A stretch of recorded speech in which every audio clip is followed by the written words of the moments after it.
Hello and welcome back to the Q&A. So, as always, if you've got any questions, then be sure to leave them down in the comments of the video, and I will eventually get to them at some point in time.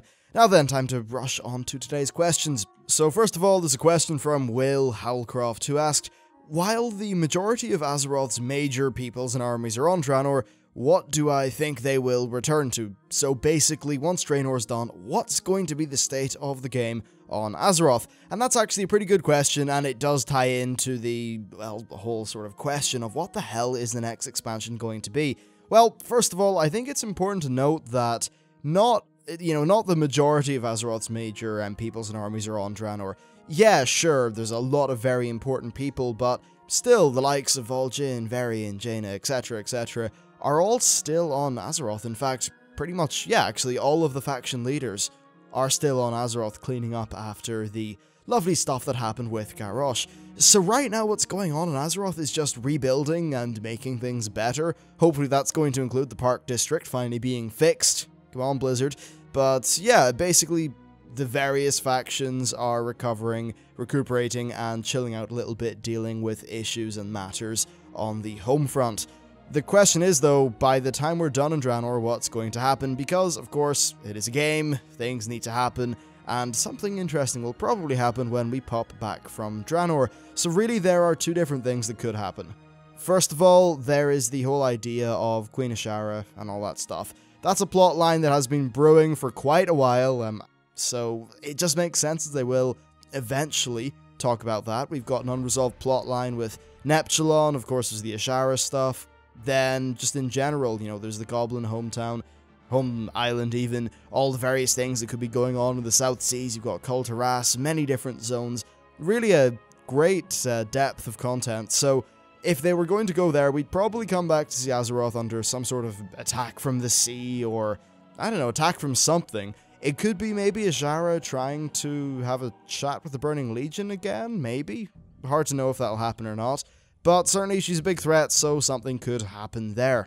I suppose if we were to delve into specifics, Kul Tiras would probably be there, and the major, starter point, at least from the Alliance perspective, could be Kul Tiras being under an extremely heavy attack from Ashara's forces. I think that could be decently cool, actually, and perhaps there's some sort of Horde equivalent outside, I don't know, outside Kalmador or something like that we don't know of.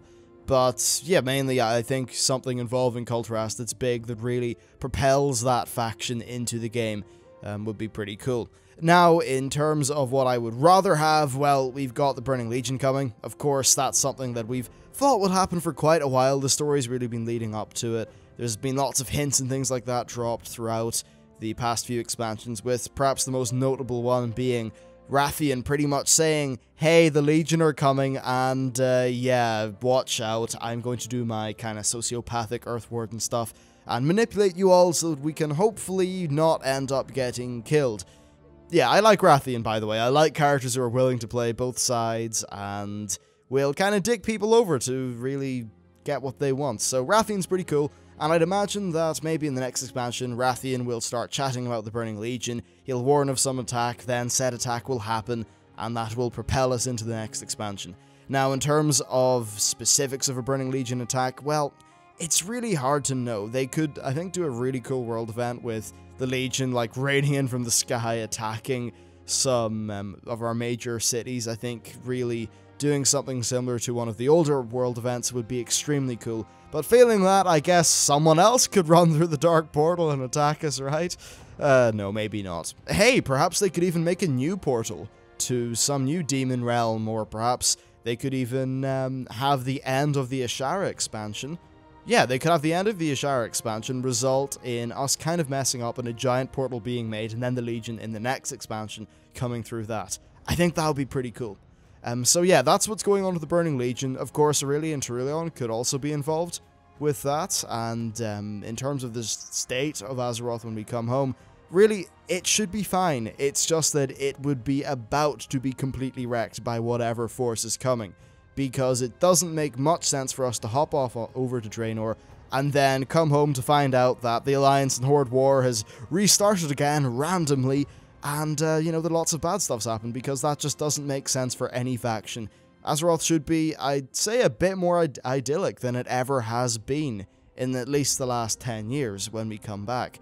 Because, well, there will have been no war, there probably will have been a year or two of peace, which would be kind of nice, and hopefully that is reflected in some parts of the game and the story. Next, we've got another question from Zeokar, and this is a great question actually. He asked, what are your thoughts on the rep grind instead of daily quests? Now, this is something that I made pretty clear back in the beta, and now that the games actually came out, it sounds like I think more people seem to agree with me than they did back then.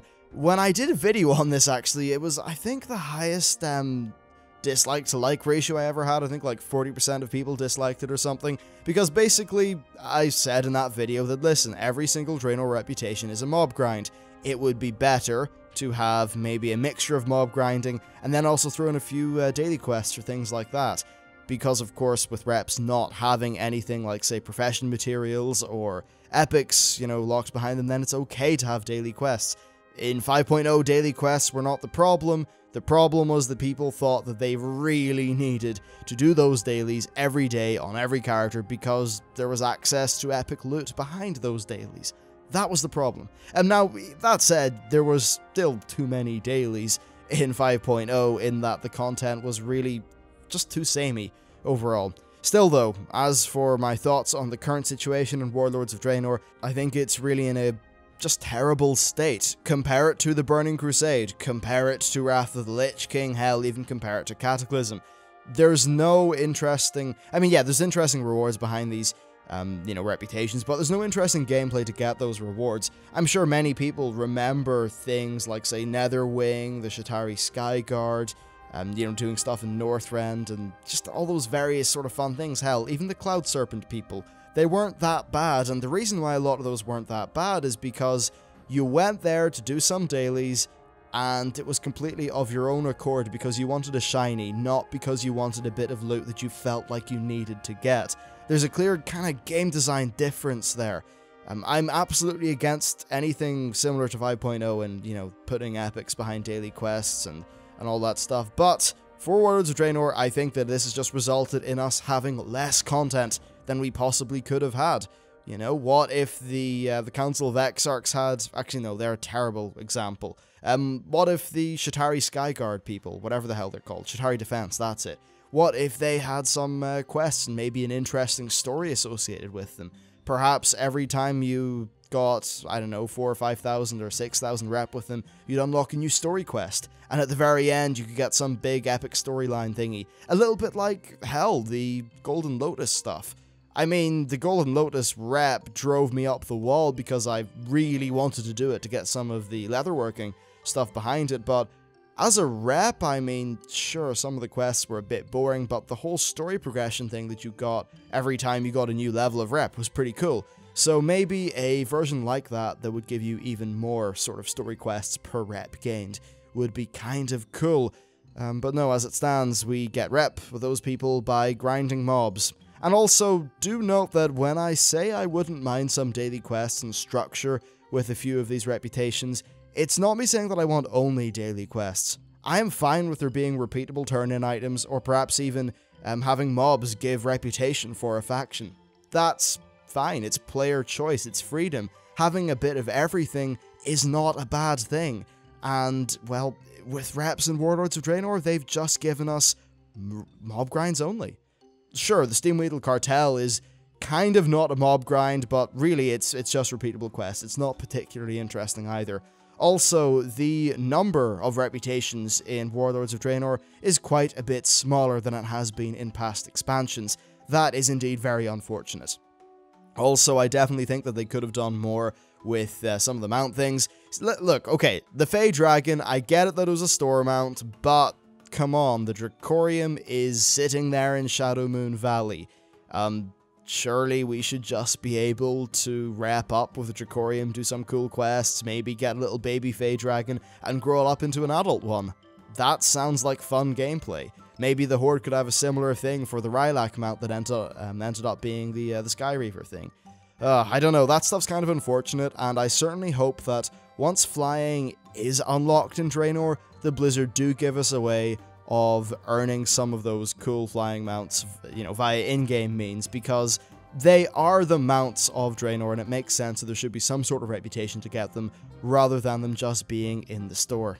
Well, that one kind of got a little bit off topic, but I think that that's all important stuff to say. Basically, reputations are not in a particularly fun state. Right now, I don't think many people actually notice, because there's a lot of content there with the garrison, and that's absolutely a great thing, but perhaps 4 or 5 months, or maybe 3 months down the line, when people are a little bit tired of the garrison content, you know, those sort of times when people would traditionally think, well, you know what, maybe I'll go and work in this rep so I can get a nice mount. Well, you'll see that, and you'll just look at the reps and find that there's really no gameplay there that you find to be particularly engaging, unless you're the kind of person who enjoyed grinding out, say, the Xiao Hao mount, in which case, more power to you. That's a really cool mount, and I will hopefully get around to that sometime, because damn, I really, really would like one.